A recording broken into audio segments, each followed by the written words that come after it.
നമസ്കാരം. സംസ്ഥാന പൊതുവിദ്യാഭ്യാസ ഡയറക്ടറായി ആസിഫ് കെ യൂസുഫ് ചുമതലയേറ്റത് കഴിഞ്ഞ ദിവസമായിരുന്നു.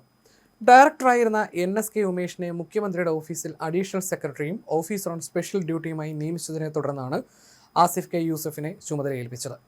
2016 ബാച്ച് IAS ഉദ്യോഗസ്ഥനായ ആസിഫ് നോർക്ക ഡയറക്ടർ പദവിയിലാണ് സേവനമനുഷ്ഠിച്ചിരുന്നത്.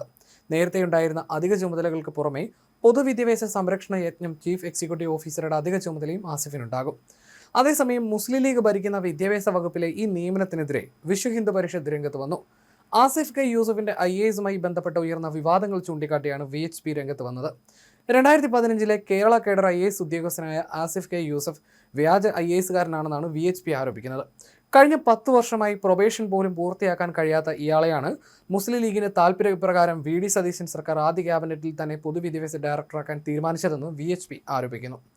വിദ്യാഭ്യാസ വകുപ്പ് കൈകാര്യം ചെയ്യുന്ന മുസ്ലിം ലീഗിന്റെ അഴിമതി താൽപര്യങ്ങൾക്ക് കൂട്ടുനിൽക്കാൻ വേണ്ടിയാണ് ഈ തന്ത്രപ്രധാന പദവി ഒരൊറ്റ രാത്രി കൊണ്ട് ഈ വ്യക്തിക്ക് നൽകിയതെന്നും കള്ളനെ കാവലേൽപ്പിക്കുന്നതിന് തുല്യമാണിതെന്നും വിശ്വ ഹിന്ദു പരിഷത്ത് സംസ്ഥാന ജനറൽ സെക്രട്ടറി അഡ്വക്കേറ്റ് അനിൽ വിളയിൽ വാർത്താസമ്മേളനത്തിൽ ആരോപിച്ചു. സ്വത്തുക്കൾ മറച്ചുവെച്ച് OBC കാറ്റഗറിയിൽ നോൺ ക്രീമി ലെയർ സർട്ടിഫിക്കറ്റ് വാങ്ങിയാണ് ആസിഫ് IAS നേടിയത്. OBC വിഭാഗത്തിൽപ്പെടുന്നവരും എന്നാൽ മെച്ചപ്പെട്ട വരുമാനവും ജീവിത സാഹചര്യങ്ങളും ഉള്ളവരുമാണ് ക്രീമി ലെയർ വിഭാഗത്തിൽപ്പെടുന്നത്. പ്രമുഖ വസ്ത്രവ്യാപാര ശൃംഖലയായ സിറ്റി സിൽക്സ് ഉടമ KK യൂസഫിന്റെ മകനും ആ സ്ഥാപനത്തിലെ പങ്കാളിയുമാണ് ആസിഫ്. കുടുംബത്തിന്റെയും സ്വത്തുക്കൾ ഇൻകം ടാക്സ് ഡിപ്പാർട്ട്മെന്റിന്റെ കണക്കനുസരിച്ച് 73,73,84,640 രൂപയാണ്.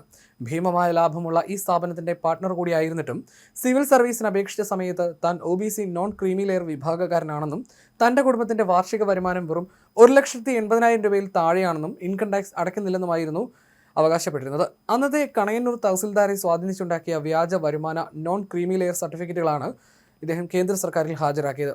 ഈ വഞ്ചന ബോധ്യപ്പെട്ടതിനെ തുടർന്ന് അന്നത്തെ കേരള ചീഫ് സെക്രട്ടറിമാരായിരുന്ന ടോം ജോസ്, വിശ്വാസ് മേത്ത എന്നിവർ കേന്ദ്രത്തിന് അയച്ച അന്വേഷണ റിപ്പോർട്ടിൽ ആസിഫ് നോൺ ക്രീമി ലെയർ വിഭാഗത്തിന് അർഹനല്ലെന്നും സർട്ടിഫിക്കറ്റ് വ്യാജമാണെന്ന് വ്യക്തമാക്കുകയും സർക്കാർ ഇത് റദ്ദാക്കുകയും ചെയ്തിരുന്നു. ഇതിന്റെ അടിസ്ഥാനത്തിൽ IAS റദ്ദാക്കിയിട്ടുള്ളതാണെന്ന് അഡ്വക്കേറ്റ് അനിൽ വിളയിൽ വ്യക്തമാക്കി.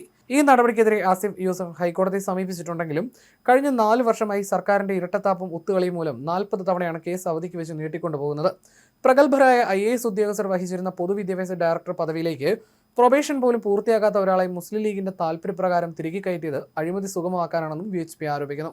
ഏറ്റവും കൂടുതൽ നിയമപരമായ അപ്പീലുകൾ കൈകാര്യം ചെയ്യുന്ന സ്ഥാപനമാണ് വിദ്യാഭ്യാസ വകുപ്പ് എന്നതിനാൽ വഞ്ചന നടത്തി പദവിയിലിരിക്കുന്ന വ്യക്തിയിൽ നിന്ന് എങ്ങനെ നീതിപൂർവ്വം തീരുമാനം പ്രതീക്ഷിക്കാനാകുമെന്നും അനിൽ വിളയിൽ ചോദിക്കുന്നു.